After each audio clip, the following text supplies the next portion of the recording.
Bonjour à tous, je suis Franck du support MWS. Bienvenue dans les tutos du Smart Tamat Advance. Aujourd'hui, je vais vous présenter l'historique des alarmes.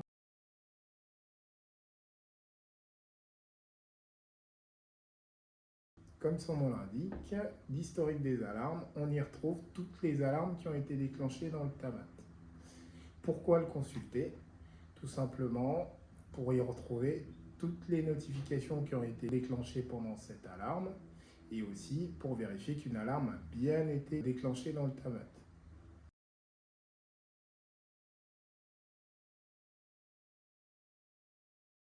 Pour accéder au menu historique, il faut tout d'abord se connecter au Tamat, ensuite aller dans le menu alarme et accéder à l'historique.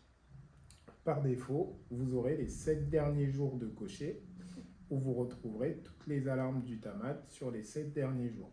Mais vous pouvez faire des recherches pour la date du jour, la veille, le dernier mois et aussi une période que vous allez pouvoir définir. Sachant que cette période dure sur 1 an maximum, de date à date. Pour ma part, je vais chercher sur le dernier mois, je retrouve mes alarmes et pour accéder à l'alarme, on peut rechercher sur différents statuts. Les différents statuts des alarmes, succès, prise en compte, stoppé, annulé ou pas de notification. On peut rechercher sur le temps de notification, le temps de prise en compte et aussi le nom de l'alarme. On peut aussi chercher via le titre qu'on retrouve soit dans la description de l'alarme ou dans les paramètres avancés si on a renseigné un titre dans les paramètres avancés.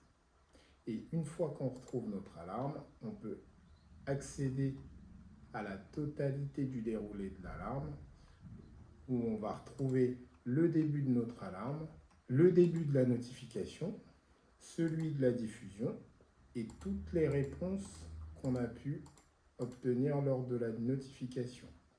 Et ce, jusqu'à la fin de l'alarme. À savoir que dans l'historique, on ne retrouve que les alarmes qui sont terminées.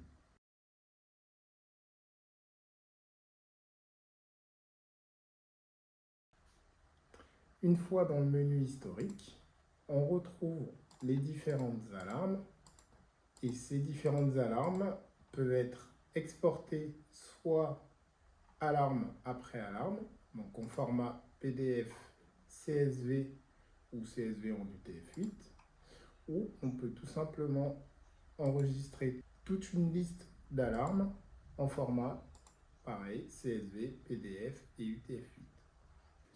Merci d'avoir regardé cette vidéo, on se retrouve très vite pour de nouveaux tutos.